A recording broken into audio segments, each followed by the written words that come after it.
আমি যে ঘরটা সৃষ্টি করলাম বা যে ঘরে আমি জন্মগ্রহণ করলাম, সেই ঘর থেকে যখন আমি বেরিয়ে গেলাম, আরেকজনের ঘরে যখন আমি গেলাম, সেখান থেকে আশ্রয় নিলাম আমি। সেই ঘরে আমাকে কি ডাল দিয়া খাওয়াইবো না ভর্তা দিয়া খাওয়াইবো, এটা তো উনি জানে। কথাটা খুব ক্লিয়ারলি বুঝবার চেষ্টা। আমি তো আরেকটা ঘরে তো আমি থাকতে পারলাম, তো বেরিয়ে গেলাম, আরেকজনের ঘরে আশ্রয় নিলাম। সেখানে উনি কি দিয়া খাওয়াবে, এটা তো ওনার বিবেচনার উপর নির্ভর করে। আর দল পাল্টানোর ব্যাপারটা আপনাকে খুব ক্লিয়ারলি বলি, তো সরকারি বিএনপিতে যাই না। এই ভারতবর্ষে যারা যারা দল পরিবর্তন করছে, এদের নামগুলো আমি বলে যাই।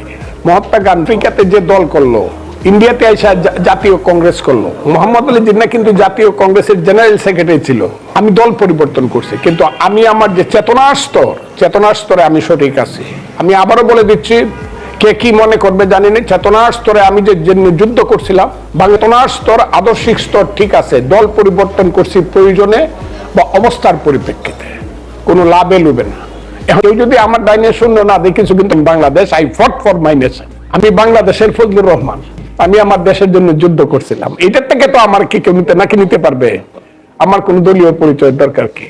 সেটা যদি দল মনে করে আমাকে কোথায় বসাবে, যেখানে বসাইছে আরো ভালো ছিল, দল মনে করে। আমার সাথে যারা 75-এর 15ই আগস্টের পরে ছাত্র রাজনীতি করছে, কেউ নাই দলে। আমি এক নিঃশ্বাসে 1000 লোকের নাম বলতে পারে। সব ছাত্র নেতা ছিল, তারা কেউ আওয়ামী লীগ করে না, বা আওয়ামী লীগে করলেও তারা কেমন আছেন, তারা আছে পড়ে আছে, কেউ তাদেরকে জিজ্ঞাসা করে না। এরা চোখের পানি ফেলে। যেদিন আমাদের অস্তিত্ব হবে, যেদিন বাংলাদেশে ফজলুর রহমানদের মতো লোকের অস্তিত্ব হবে, একদিনে 10 লাখ লোক ফজলুর রহমানকে অভিনন্দন জানাবে। আমি তো চ্যালেঞ্জ করে কয়ে দিলাম। সেই লোকেরা বৈশা আছে, যদি না